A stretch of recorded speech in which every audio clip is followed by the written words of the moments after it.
नमस्कार दोस्तों, मैं हूं आपकी एजुकेटर प्रियंका राजपूत। आपका स्टडी रूम में स्वागत करती हूं। आज हम पढ़ेंगे कक्षा 8वीं के गणित का 14वां अध्याय, जिसका नाम है गुणनखंडन। सबसे पहले हम जब अध्याय शुरू करते हैं तो सबसे पहले उसके नाम का मतलब समझते हैं। गुणनखंडन मतलब क्या होता है कि आपको कोई भी संख्या या कोई भी व्यंजक को गुणा के रूप में उसका क्या करना है, हमें उसका विभाजन करना है, उसके उसके भाग करने हैं। ठीक है, ये हमें पता है कि गुणनखंडन क्या होता है। हमने कक्षा 6ठी 7वीं में पढ़ा हुआ है ना। और इसके नाम से भी हमें समझ में आ रहा है कि गुणनखंडन हुआ क्या है। ठीक है, चलिए अब इसको और अच्छे से समझते हैं कि गुणनखंडन होता क्या है। उससे पहले हम ये समझ लें कि प्राकृत संख्या के लिए गुणनखंडन हम कैसे करते हैं। देखो, जब कोई संख्या अभाज्य गुणनखंडों के गुणनफल के रूप में लिखी हो तो वो उसका अभाज्य गुणन रूप कहलाता है। जैसे अगर आपको उदाहरण दिया 30, देखो अगर आपको 30 दिया है, अब इसका गुणनखंड करो आप, तो शुरू कहाँ से करा आपने, 1 का गुणा किया 30 में। अब देखो इसका और विभाजन, इसका और गुणनखंड हो सकता है क्या। देखो इसको हम लिख देंगे 2 इंटू 15।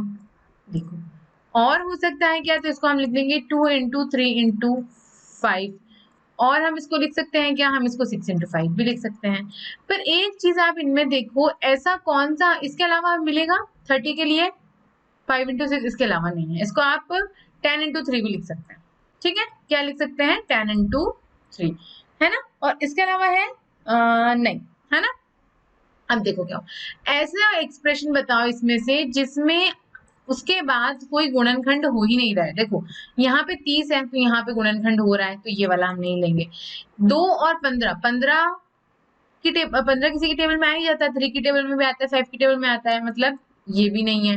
अब देखो 2 3 5, ठीक है, ये क्या है, ये क्या है, उसके प्राइम फैक्टर फॉर्म में हो गया, मतलब अभाज्य गुणनखंडन रूप में हो गया। क्यों, क्योंकि इसके बाद इसका कोई विभाजन नहीं हो रहा है। और 6 इंटू 5 में हो रहा है, 2 इंटू 3 हो रहा है। और 10 इंटू 3 में कितना हो रहा है, 2 इंटू 5 इंटू 3 हो रहा है ना।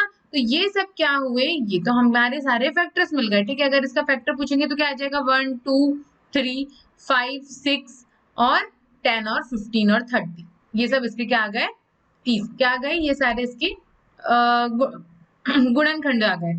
ठीक है, पर क्या हुआ कि हमें क्या मिलना चाहिए, ऐसा रूप जिसमें उसके बाद कोई क्या हो रहा है, उसके और गुणनखंड नहीं होंगे। तो वो जो होगा वो क्या कहलाता है, अभाज्य गुणनखंड रूप कहलाता है। तो 30 के लिए अभाज्य गुणनखंड रूप कौन सा हुआ, 2 इंटू 3 इंटू 5 के रूप में हम लिखते हैं। क्यों, इसके बाद कोई विभाजन नहीं हो रहा है, तो ये हो जाएगा अभाज्य गुणनखंडन रूप, गुणनखंड रूप। ठीक है, ये समझ में आ गया, है ना। पर अब ये तो सिर्फ किसके लिए है, ये प्राकृत संख्या के लिए। पर अगर जब हमें बीजीय व्यंजक की बात हो तो आप उसको कैसे करेंगे। तो देखो अगर आपको कोई व्यंजक दिया जाए 5xy, तो इसको आप कैसे लिखेंगे, 5 इंटू एक्स इंटू वाई। ठीक है, ये तो बहुत सिंपल सा हमने कर दिया, है ना। अब ये वाला जो है, एक बात बताओ, इसके बाद इसका कोई विभाजन हो रहा है क्या, नहीं। इसके बाद अगर आपको कुछ, अगर जैसे यहाँ नंबर कोई और दिया होता, जैसे आपको 10 दिया गया होता, तो आप 10 को कैसे लिखते, 2 into 5 into X Y into X into Y, ऐसा लिखते थे। तो क्या होता कि वो क्या हो जाता, हमें क्या मिल जाता, अभाज्य उसका रूप मिल जाता। पर जब विजीय व्यंजक की बात होती है ना, तब उसको अभाज्य के स्थान पर हम उसको शब्द को कहते हैं अखंडनीय कहते हैं, का प्रयोग करते हैं, इररिड्यूसिबल कहते हैं। तो हम कह सकते हैं कि 5xy का जो अखंडनीय रूप वो क्या है, 5 इंटू एक्स इंटू वाई। ठीक, ऐसे ही हमारे पास एक और जो व्यंजक है वो क्या कह रहा है कि 3x इंटू एक्स प्लस 2, ये है, इसको हम लिख देंगे 3 इंटू एक्स प्लस 2। ठीक है, ये भी क्या हुआ, ये भी अखंडनीय रूप हुआ। क्योंकि इसके बाद इसका क्यों है, खंडन नहीं हो रहा है। आई बात समझ में, है ना। अब देखो इसमें इतना समझ में आ गया हमें कि हम यहाँ पर बीजीय व्यंजक के लिए हम अभाज्य नहीं बोलते हुए उसे क्या कहेंगे, अखंडनीय रूप कहेंगे, जिसके बाद उसका और खंडन नहीं होगा। ठीक, आया ना समझ में। पर अगर आपको ऐसा एक्सप्रेशन दिया जाए जैसे 10x घात 2y, तो आप इसका कैसे करोगे, आप इसको लिख दोगे 10 इंटू एक्स इंटू वाई। तो ये क्या अखंडनीय रूप हुआ, नहीं। क्यों, क्योंकि देखो ना, ये जो 10 है इसको तो आपने इसका खंडन किया ही नहीं, तो ये हो गया 2 इंटू 5 और ये हो गया इंटू एक्स इंटू वाई। ये क्या हुआ, हमें अखंडनीय रूप मिला। मतलब आपको नंबर को भी देखना है कि कौन सा नंबर, मतलब उसका जो हमने खंडन किया है या नहीं। तो ये हमें जो मिला, ये क्या मिला, अखंडनीय रूप मिला। आई बात समझ में, है ना? ठीक है, चलिए अब आगे बढ़ते हैं। अब हमें क्या समझना है, गुणन खंडन क्या है। हमें वैसे पता है कि गुणन खंडन क्या है, ठीक है, हमने नेचुरल नंबर के हिसाब से उसको अभी शुरुआत में ही देख लिया, ठीक है। पर क्या हुआ कि अगर बीजीय व्यंजक के लिए उसकी कोई परिभाषा हो तो हम कैसे लिख सकते हैं कि जब हम किसी बीजीय व्यंजक की गुणनखंड करते हैं, ठीक है, बीजीय व्यंजक का आप गुणनखंडन जब करते हैं तो उसे गुणनखंडों के गुणनफल के रूप में लिखते हैं। बिल्कुल लिखते हैं, जैसे हमने लिखा था 3xy, तो ये क्या हो गया था 3 इंटू एक्स इंटू वाई। अब क्या हुआ था, इसको हमने क्या करा, इसके ये जो गुणनफल है 1 2 3, इसके क्या गुणनखंड, ये जो गुणनखंड है इसको गुणनफल के रूप में लिख दिया, है ना, ऐसे ही लिखते हैं। तो जो रूप में लिखा जाता है वो क्या कहलाता है, हमारा गुणनखंडन कहलाता है। और ये जो गुणनखंड है इसमें क्या क्या चीजें हो सकती हैं, इसमें कोई संख्या भी हो सकती है, बीजीय चर भी हो सकता है, या बीजीय व्यंजक भी हो सकता है। अब देखो संख्या, तो ये मान लिया हमने, बीजीय चर ये हुए, पर उन्होंने कहा बीजीय व्यंजक भी हो सकते हैं। तो बीजीय व्यंजक के लिए और एग्जाम्पल हम ले सकते हैं, जैसे ये वाला लिया हमने लिया 2xy प्लस 2। तो इसका जब आप गुणनखंड करोगे तो क्या हो जाएगा, 2 into X into Y plus 2। अब देखो यहाँ पे हमें क्या मिल गई, संख्या भी मिल गई, बीजीय चर भी मिल गया, और यहाँ पे हमें क्या मिला, बीजीय व्यंजक भी मिल गया। मतलब जब आप गुणनखंडन करेंगे बीजीय व्यंजक का तो आपके पास संख्या भी हो सकती है, चर भी हो सकता है, या बीजीय व्यंजक भी हो सकते हैं। आई बात समझ में, है ना? अब क्या हुआ, देखो ऐसे ही ये वाला हो गया, इसका क्या मिलेगा हमें, 5 into Y plus 1 into X plus, ठीक है। अब ये क्या है, ये सब गुणनखंड खंड के रूप में है। पर अगर कोई ऐसे हमारे पास जिससे ऐसी कोई व्यंजक हो जो गुणनखंड के रूप में ना हो, जैसे अगर मैं कहूं 3x प्लस 9, ठीक। अब देखो ये गुणनखंड के रूप में हमारे पास नहीं है, तो हम इसे कैसे हल करेंगे। तो इसको हल करने के लिए, इस तरीके के जो व्यंजक है इसको हल करने के लिए हमारे पास क्या है, कुछ विधि है, ठीक है। तो वो विधि क्या है, चलिए समझते हैं। सार्वगुणनखंडों की विधि मतलब कॉमन फैक्टर, मतलब आपको जो भी व्यंजक दिया गया हो उसमें से कुछ कॉमन आपको निकाल के बाहर करके और फिर क्या करना है, उनका गुणनखंडन करना है। तो देखो उसको कैसे करेंगे, अगर हमने लिया 2x प्लस 4, क्या लिया, 2x प्लस 4 लिया, सॉरी, है ना, 2x प्लस 4 लिया। तो देखो इसको कैसे हल करेंगे। सबसे पहले आप क्या लिखोगे, इसके गुणनखंड लिखोगे, ठीक है। तो हमारे पास गुणनखंड कौन सा हुआ, एक हुआ 2x और कौन सा हुआ, एक हुआ 4, ठीक है। तो इसको हम कैसे लेंगे, 2x को लिख देंगे हम 2 इंटू एक्स लिख देंगे, और 4 है उसको हम कैसे लिखेंगे, ये ना y जैसा लग रहा है 4, ठीक है। अब देखो 4 को हम कैसे लिख देंगे, 2 इंटू 2, ठीक। इसके लिख दिया हमने गुणनखंड के रूप में, है ना, जो इसके गुणनखंड थे उसके गुण उसको भी और हमने उसका गुणनखंडन कर दिया, ठीक। तो क्या हो गया, 2x प्लस 4 को हम कैसे लिख देंगे, 2 इंटू एक्स प्लस 2 इंटू 2 लिख दिया हमने, ठीक। अब हमें डिस्ट्रीब्यूटिव लॉ पता है, मतलब डिस्ट्रीब्यूटिव लॉ मतलब जो वितरण नियम था उसमें क्या होगा, इसका गुणा इसमें और इसका गुणा इसमें, ऐसा होता था, है ना। मतलब आपका हर एक्सप्रेशन का गुणा होगा। तो देखो इसमें से क्या कॉमन आ रहा है, इसमें भी 2 है, इसमें भी 2 है, ठीक है। तो हमने क्या निकाल दिया यहाँ से, इसमें से हमने निकाल लिया 2 बाहर, तो हम अंदर क्या मान लेते हैं इसको, x प्लस 2, क्या मान लेते हैं, x प्लस 2। आई बात समझ में, मतलब क्या हुआ, जब कॉमन आपने निकाला तो उस चीज को आप समझ लेते हैं गायब हो गया है, तो हमने 2 बाहर निकाल लिया और अंदर क्या बचा, x उसके अंदर बीच में चिन्ह लगा है किसका, प्लस का, तो प्लस लगा दिया, और उसके बाद एक 2 बाहर हो गया तो बचा क्या, 2, ठीक है। तो हमें कैसे मिल गया, 2 इंटू एक्स प्लस 2, ठीक है। 2x प्लस 4 बराबर हम ऐसे लिख देंगे। तो देखो क्या हुआ, ये कौन सा नियम लगा यहाँ पर, वितरण नियम लगा, जिसमें क्या हुआ कि हम क्या करते हैं, हर नंबर का गुणा हर में, देखो कैसे मतलब ये हो गया 2x प्लस 4, तो हम इसको कैसे लिख देंगे, इसको हमने ऐसे लिख दिया, और क्या हुआ, इसका गुणा इसमें और इसका गुणा इसमें, किसमें हुआ, 2 का गुणा 2 में हुआ और 2 का गुणा 2 में और 2 का गुणा 2 में, फिर x का गुणा 2 में और फिर x का गुणा 2 में। तो हमें क्या मिला, हमें मिल गया 2x + 4 और ये मिला हमको सीधा, हम कैसे लिख सकते हैं, ऐसे 2 × x + 2। अब देखो इसके बाद और गुणनखंड हो रहे हैं क्या, नहीं, तो हमारे लिए क्या क्या हुआ गुणनखंड, ये हुआ 2 × x + 2 हो रहा है। आई बात समझ में, है ना। तो ये वितरकता नियम के द्वारा अगर आप देखोगे तो ये हो जाएगा 2 × x 2x और 2 × 2 क्या हो जाएगा 4। आई बात समझ में, है ना। ये हमारे क्या मिल गए, हमारे गुणनखंड मिल गए। कैसे निकालना, हमने सार्वस गुणनखंडों के रूप में निकाला। ठीक, ऐसे और उदाहरण है और समझ लेते हैं। देखो जैसे ये वाला है, क्या बोल रहा है 5xy + 10x। तो अब इसको सबसे पहले गुणनखंड करो, तो आप क्या करोगे 5xy का और करोगे आप 10x का। ठीक है, तो आप कैसे लिखोगे 5xy को आप कैसे लिख दोगे 5 × x × y, ऐसे लिख दोगे। ठीक है, और आप 10x को कैसे लिख दोगे 2 × 5 लिख दो 10 को, है ना, और × x लिख दिया। अब देखो क्या हुआ है, इसको हम कैसे लिखेंगे, हमने लिखा 5xy + 10x बराबर हम लिख देंगे 5xy कैसे लिखेंगे 5 × x × y। ठीक है, प्लस 10x को कैसे लिखा हमने 2 × 5 × x। ठीक है, अब देखो, अब इसमें से आप क्या निकालोगे, आप निकालोगे इसमें से कॉमन। तो क्या कॉमन निकल रहा है इसमें से, देखो 5 निकल रहा है तो हम 5 निकाल लेते हैं, x भी निकल रहा है तो हमने x भी निकाल लिया। ठीक है, गुणा में है तो हमने गुणा में निकाल लिया। अब देखो क्या हुआ, अब अंदर क्या बच रहा है y प्लस, और इधर अंदर क्या बच रहा है 2। तो हमें क्या मिल गया, हमें इसका गुणनखंड मिल गया, क्या क्या मिला 5। लिख दो आप ऐसे,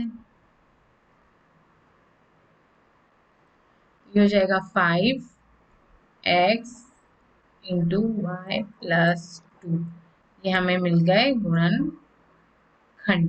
आई बात समझ में, है ना। ये क्या हो गया उसका क्या बोला था हमने, इररिड्यूसिबल, हमने उसका फॉर्म बोला था, मतलब अखंडनीय रूप हमें इसका मिल गया। और हमें क्या करना था, इसका गुणनखंड करना था, तो हमने इसका गुणनखंडन कर दिया। ठीक है, और ऐसा आप यहाँ पे वो भी लिख सकते हो कि वितरण नियम द्वारा। ठीक है,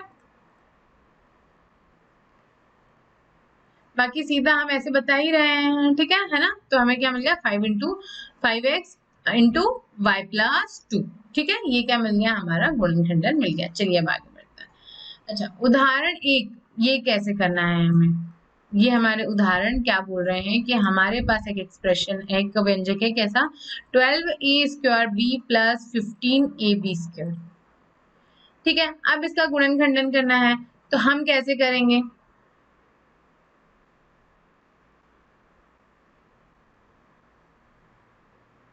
गुणनखंड करना है हमें इसका, तो हम इसको कैसे लिख देंगे 12 × a² + b + 15a + b²। अब देखो सीधा इसको लिखो, 12 को हम कैसे लिख सकते हैं, देखो 12 को हम जैसे 2 × 6 भी लिख सकते हैं, 2 × 3 भी लिख सकते हैं, 2 कितना लिख सकते हैं, नहीं 3 × 4 भी लिख सकते हैं। ठीक है, पर हमें ऐसे में लिखना है जहां पर क्या होगा कि उसका अभाज्य रूप में हमें मिले। तो ये हमने लिखा 2 × 2 × 3। इसके बाद इसका भाग हम दे सकते हैं नहीं, है ना। ये हमें क्या मिल गया, उसका अभाज्य रूप। अब देखो a² मतलब 1 × a + b प्लस, इसको ब्रैकेट में लिख दो, और 15 को आप कैसे लिख सकते हैं 3 × 5, इसके अलावा तो कुछ नहीं लिख सकते, है ना। 3 × 5 × a × b × b हमने 2 बार क्यों लिखा, क्योंकि b की घात क्या है 2। अब देखो, अब इसमें से जो जो चीज कॉमन है वो आप निकालो। देखो 3 कॉमन है, यहाँ भी 3 कॉमन है, a कॉमन है, a भी कॉमन है, और एक ये मल्टीप्लाई में सॉरी है ना, ये b भी कॉमन है। तो हमारे पास कितनी चीजें निकली 3 × a × b, 3 चीजें कॉमन निकली। अब जो बचा है उसको आप सीधा लिख दो बीच में 2 × 2 इंटू क्या बचा a, ठीक है, प्लस यहाँ पे क्या बचा 5 इंटू a इंटू बी, क्या बचा 5 इंटू a इंटू बी, ठीक है। अब देखो क्या हुआ, a नहीं बचा है, b बचा है सिर्फ, है ना, 5 इंटू बी बचा है ना, देखो 3 निकल गया कॉमन और a भी बाहर कॉमन निकल गया और b भी बाहर कॉमन निकल गया, सिर्फ हमें यहाँ पे क्या बचा, एक b बचा है और बचा है 5। तो देखो ये हो जाएगा 3ab, गुणा किया हमने, 2 इंटू 2 कितना हो गया 4a, plus 5 into B 5b, ये क्या मिल गया हमें, इसका गुणनखंडन मिल गया, ठीक है। इसके अलावा इसका और खंडन हो सकता है तो नहीं, क्यों, क्योंकि क्या हो रहा है यहाँ पे कोई चीज आगे कॉमन आ ही नहीं रही है, तो ये क्या हो गया, इसका गुणनखंडन रूप में हमने इसको कर दिया। आई बात समझ में, है ना। चलिए अब आगे बढ़ते हैं। देखिए अब उदाहरण 2 क्या कह रहा है कि हमें करना है क्या, इसका गुणनखंडन। कौन सी एक्सप्रेशन है हमारे पास, 10x की घात 2 माइनस 18x की घात 3 प्लस 14x की घात 4, ठीक है। देखो सबसे पहले हम क्या करते हैं, सबके गुणनखंडन लिख देते हैं, पिछले प्रश्न में नहीं लिखा था, डायरेक्ट कर दिया था, अभी लिख देते हैं, ठीक है। तो देखो इसका गुणनखंडन क्या होगा, सबसे पहले हम 10x स्क्वायर का करेंगे, फिर हम करेंगे 18x की घात 3 का, फिर हम करेंगे 14x की घात 4 का। देखो तो 10 का क्या होगा, 10 का सबसे पहले हम नंबर का करेंगे तो 2 इंटू 5, इसके अलावा कुछ लिख सकते हैं नहीं, इंटू x, ठीक है। उसके बाद देखो 18 को हम कैसे लिख सकते हैं, 2 इंटू 3 6 और 6 इंटू 3 18, है ना। उसके बाद x कितना है 3, तो x इंटू x, ठीक है। अब देखो 14 कितना हो जाएगा, 14 को आप लिख सकते हैं 2 इंटू 7, इसके अलावा लिख सकते हैं 2 इंटू 7 लिख दो या 7 इंटू 2 लिख दो, है ना। उसके अलावा x बचा है, तो x कितने हैं 4, x की घात कितनी है 4, तो हम x का गुणा कर देंगे x में ही 4 बार, लिख दिया, है ना। अब देखो क्या हो गया, अब आप इस पूरे व्यंजक को लिखकर आप इसके सामने ये क्या रख दें, इसके मान रख दीजिए, है ना, ठीक है। देखो सबसे पहले लिखा हमने 2 इंटू 5 इंटू एक्स, ठीक है, माइनस 18 का क्या लिखा हमने 2 इंटू, ब्रैकेट लगा दूं, है ना, ठीक है, ब्रैकेट लगा देते हैं, 2 इंटू 3 इंटू एक्स, ठीक है, 3 है, प्लस 2 इंटू 7 इंटू एक्स, ठीक है। अब देखो क्या हो गया, इसमें से हर चीज को आपको क्या देखना है, कॉमन देखना है, ठीक है। तो देखो क्या हो गया, ये 2 कॉमन आ रहा है, एक ये 2 कॉमन आ रहा है और ये 2 कॉमन आ रहा है ना, तो सबसे पहले जो कॉमन आता जा रहा है उसको बाहर निकालते जाते हैं। उसके अलावा 5 है क्या, नहीं, एक्स एक्स एक एक्स ये रहा, एक एक्स ये निकाल लिया, एक एक्स ये निकाल लिया, देखो इंटू एक्स, एक और एक्स मिल गया, ये भी एक और एक्स मिल गया, ये भी एक और एक्स, ठीक है। अब अंदर क्या बच रहा है, देखो इसके अलावा कुछ कॉमन आ रहा है नहीं, ठीक है, तो अंदर बचा 5, साइन जो है वही लगाएंगे माइनस, ठीक है। उसके बाद क्या हुआ 3 इंटू 3 कितना मिला 9 और ये होगा 9x, ठीक है, प्लस 7 और x इंटू एक्स, तो x की घात 2, ठीक है।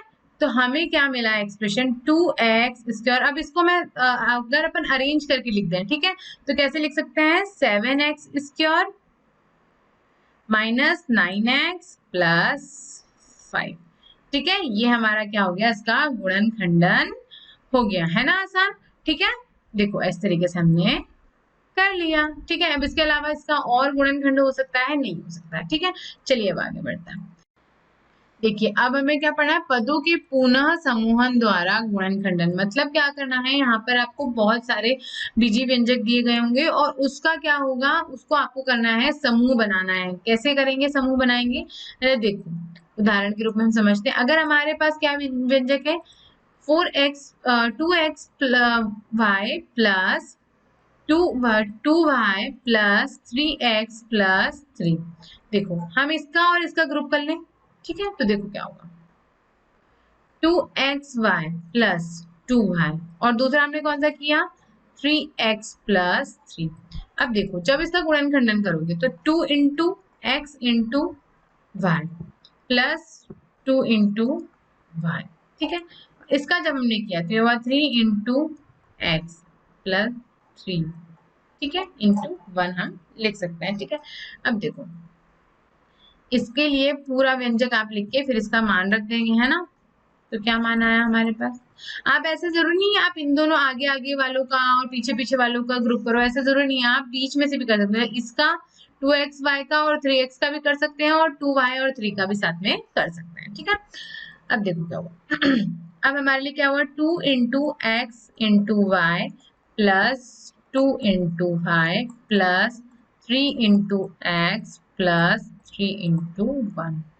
अब देखो इन दोनों में से ये वाला एक्सप्रेशन हम ये वाले व्यंजक हमने लिए थे पद में समूह में लिए थे, इनमें से कौन सी कॉमन आ रही है 2 और y, क्या कॉमन आ रही है 2y, 2 इंटू वाई। फिर अंदर क्या बचेगा यहाँ x और यहाँ पर क्या बचेगा प्लस 2y पूरा कॉमन आ गया मतलब क्या बचा 1। ठीक, अब प्लस इसमें से देखो इसमें से क्या कॉमन आया 3, इधर 3 आया इधर 3 आया, क्या आया 3। ठीक है, अंदर क्या बचा x और यहाँ पे क्या बचा प्लस 1। ठीक है, तो हमारे लिए क्या हो जाएगा 2x, देखो x प्लस 1 कॉमन आ रहा है, दोनों में से x प्लस 1 कॉमन आ रहा है तो हमने x प्लस 1 बाहर कर दिया। अब अंदर क्या बचेगा, अंदर बचेगा 2xy, 2xy नहीं ये इंटू है ना, x नहीं है, 2y प्लस 3, क्या बचा 2y प्लस 3। अब इसको मैं ऐसे लिख सकती हूँ 2y प्लस 3 का गुणा x प्लस 1, ये हो गया इसका गुणन खंडन। ठीक है, इससे आगे कुछ होगा नहीं।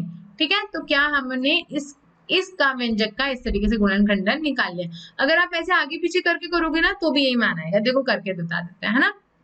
क्या लिया हमने 2xy प्लस 3x और दूसरा वाला लिया हमने 2y प्लस 3। देखो इसके लिए क्या कॉमन आएगा हमारा, इसके लिए हमारा आएगा x कॉमन आ जाएगा, सीधा लिख देती हूँ और क्या हो जाएगा ये हो जाएगा 2y प्लस 3। ठीक, उसके बाद दूसरा वाले का क्या आ जाएगा, इसका आ जाएगा 1 कॉमन ले लेंगे इसमें से और ये हो जाएगा 2y प्लस 3।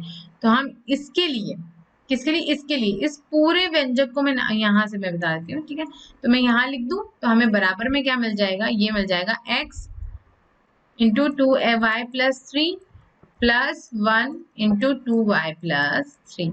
ठीक है, दोनों दो ग्रुप हम क्यों बना रहे हैं, ताकि दोनों पद का हमें क्या मिले, कुछ ना कुछ उसका कॉमन जो है वो क्या मिल जाए, गुणन खंडन हमें मिल जाए। ठीक है, देखो ये 2y प्लस 3 कॉमन है तो हमने 2y प्लस 3 कॉमन निकाल लिया, दोनों में है, इसमें भी है इसमें भी है, और यहाँ अंदर क्या बचेगा x और यहाँ पे क्या बचा प्लस 1। देखो आ गया ना, जो हम यही क्या था हमारा जो हम चाह रहे थे। ठीक है, जो हमारा रिक्वायर्ड फैक्टर था वो 2y plus 3 plus x plus 1 है। ठीक है, मतलब आपको ये तो समझ आ गया कि ग्रुप आप इधर से उधर पे करोगे ना तब भी कोई उसके उत्तर में परिवर्तन नहीं आना है। ठीक है, आगे बात समझे, पर हमें करना एक ही का बार बार नहीं करना है, समूह इधर से उधर जो कर लिया वो कर लिया, है ना। अब देखो उदाहरण 3 क्या बोल रहा है, उदाहरण 3 कह रहा है कि 6xy minus 4y plus 6 minus 9x। ठीक है, अब इसमें से कोई से भी का दो समूह आप ले लो। ठीक है, तो पहला हमने आगे आगे वाले ले लिए 6xy माइनस 4y और दूसरा हमने ले लिया 6 माइनस 9x। तो देखो 6 को लिखा हुआ है आप 2 into 3 into X into Y. ठीक है, माइनस 4y को लिखोगे 2 इंटू 2 इंटू वाई। ठीक है, अब देखो 6 को आप कैसे लिख दोगे 2 इंटू 3 माइनस 9 को लिख दोगे 3 इंटू 3 इंटू एक्स। ठीक है ना। अब देखो अब यहाँ पे इसका मान रख दो 6xy minus 4y plus 6 minus 9x बराबर आपका हो जाएगा 2 into 3 into X into Y minus 2 into 2 into Y. ठीक है, एक तो ये आ गया प्लस। ठीक है, प्लस हमारा क्या आया 2 into 3 minus 3 into 3 into x. ठीक है, अब देखो क्या क्या चीज कॉमन आ रही बाहर निकाल लो। एक 2 कॉमन आ रहा है तो 2 निकाल लिया, 3 तो है ही नहीं, एक्स भी नहीं है इसमें और y कॉमन आ रहा है, ये y और ये y कॉमन आ रहा है, तो हमने क्या लिखते हैं 2y लिखते हैं। ठीक है, तो अंदर क्या बचेगा 3 इंटू एक्स 3x माइनस क्या बचा 2।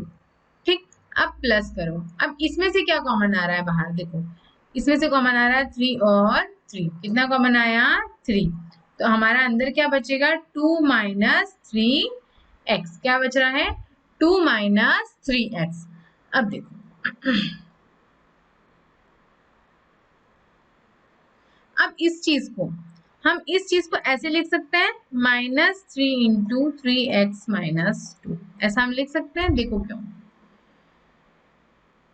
या तो आप यहाँ परिवर्तन कर लो, ठीक है, मतलब यहाँ पे आप 6 माइनस जो 9x है ना, इसको आप ऐसे लिख दो -9x प्लस 6, ऐसे आप लिख के भी उसको हल कर सकते हो। ठीक है, और अगर हमने नहीं भी किया है तो फिर क्या होगा, देखो यहाँ पे ये हो जाएगा -3 इंटू 3 इंटू एक्स, और जब हमने माइनस आगे कर लिया तो ये हो जाएगा कितना +2 इंटू 3, और फिर क्या हो जाएगा माइनस कॉमन, -3 कॉमन लेंगे तो ये हो जाएगा 3x और ये हो जाएगा -2, क्योंकि माइनस माइनस क्या हो जाएगा प्लस।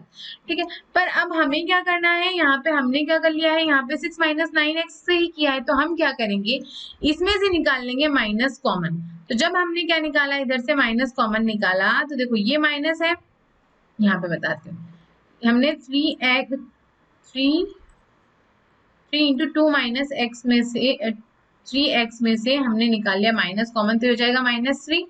ठीक है, ये हो जाएगा माइनस माइनस तो हो जाएगा प्लस, +3x, और ये प्लस में है तो ये किसमें हो जाएगा माइनस में, तो हो गया -2। ठीक है, तो हमें उत्तर क्या मिल जाएगा 3x -2, दोनों में कॉमन है, हमने निकाल लिया 3x -2 और बचा क्या 2y -3, क्या मिल गया 2y माइनस, ये चीज दोनों में से कॉमन आ गई, हमने निकाल ली बाहर, तो अंदर क्या बचेगा 2y -3। अब ये क्या हो गया हमारा गुणनखंडन हो गया। ठीक है, सबसे पहले हमने बनाया समूह, और समूह पे अब इसमें ना आपको कंफ्यूजन ना होना, देखो मैंने कर दिया, पर अगर आपको कंफ्यूजन नहीं लाना है, आपको बीच में कंफ्यूजन ना हो, तो आप इसको इस तरीके से हल कर लेना। ठीक है, कैसे करोगे, आप इसको यहीं पे इसमें क्या कर देना, परिवर्तन इसका कर देना, -9x + 6 करके परिवर्तन आप इसमें कर लेना, और फिर क्या कर लेना, इसको हल कर लेना। ठीक है, चलिए अब आगे बढ़ते हैं।